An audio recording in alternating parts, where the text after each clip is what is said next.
with Lawrence Pithy.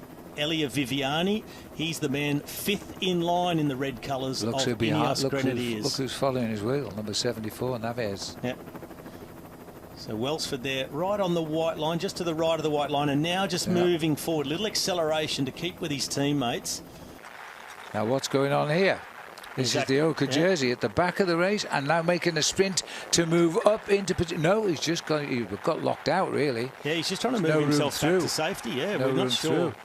On the left-hand side, yeah, this is getting critical now with 5 kilometres to go.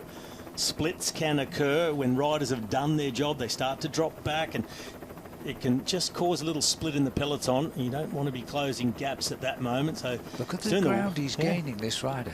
The race leader, 20 years of age. But doing it himself as well. No teammate to help him move up, which is a little bit strange. Here they come less and less. So I don't think he needs to be too worried about losing time, except for maybe crossing over a wheel. That little switch as riders just manoeuvred their way around some of those parked vehicles on the right-hand side. You see that just sweep across the peloton. Absolutely.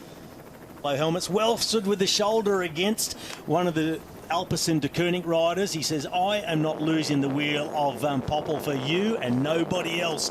That's what you have to do as a sprinter. Make yourself wide. Sam Welsford here, he is very broad shoulders, and he's got the power to match it at the end. Much of it at this point, too far, I think, now. All ready for Caleb Ewan, and they're trying to put Welsford in the win position now. 1.2 kilometres to go. And now it's Astana who go to the front, so one of the teammates of Max Canter. So this is his contribution, trying to set up Canter. Caleb Ewan is miles back. I don't think he'll be in it this afternoon for the win. Bora Hansgrohe, they're still poised in the wheels. Up against the barriers, Sam Welsford. The road starts to rise. Here they come, the men in green and yellow. Here comes the train. They've got control. Ryan on the front, Ryan Mullen, and then they're being split at the moment as McClay gets in on the act, I think, from Arkea. But again, it looks as though Ineos are losing control here. It's Girmay who's on the wheel of Van Poppel, and they're all sitting up and looking. Narvaez out to the right-hand side. Girmay gets caught in between the lead out. This is a mix-up. This is a confusion here by the riders of Bora Hansgrohe, and it might present us with a different result here, because Ineos are still leading out for the line now. The line is not very far away. Girmay is trying to get on terms, but it's not going to be at the moment. The blue jersey coming now of Welsford. Welsford sees the finish. He looks over his shoulder. Happy birthday, Sam. 28 today. I've lost the words, mate. That's crazy, you know. That was such a fast run in, and I don't know how it would happen, but I just had a good run out of the corner. I wasn't directly on Danny, but he knew where I was the whole time, and I just used the guys in front of me as that lead out. And look at this now, his teammates there.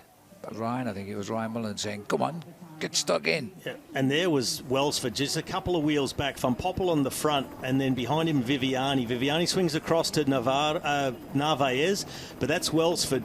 Coming out to the right-hand side now through the gap. Biniam Girmay follows him through. On the right-hand side of Girmay is Lars Boven. But Sam, he looks over the shoulder. He says, what, I've done it again? Of course I have. Biniam Girmay in for another second place behind the Australian. So Narvaez, he must have been starting to feel good about being able to pick up some bonuses. Viviani just simply ran out of legs on the right. But Sam Welsford, he is on an absolute tear in this Santos Tour Down Under. Come in really good form, wanting to prove a point, and 3 out of 3 bunch sprints. Not as clean and calculated as the first two, but he's still got it done. And that's good too, because it doesn't always go to plan. It's not always perfect. And he had a great lead out from Danny Van Poppel, who also stayed calm, kept aware of where he was and what pace he needed to give him, but also give him open road to choose left or right when he wanted to go. And in fact, not being on the wheel of Danny Van Poppel turned out, I think, to be better for Sam Welsford today. He had Narvaez and Viviani in between him and Van Poppel, and they just provided a springboard for Welsford to launch his sprint. So it became like an extra lead out. And I think if you see me, I'm more skinny than him. For sure, I think around 10 kilo. Yeah, I think also this kind of finish is also suit me because it goes up to 3%. It means, yeah, if you are a bit lighter, more faster. But yeah, today I did everything what I have to do, and for sure he's also, like you say, specialist for the sprint. So yeah, I'm happy today with second place.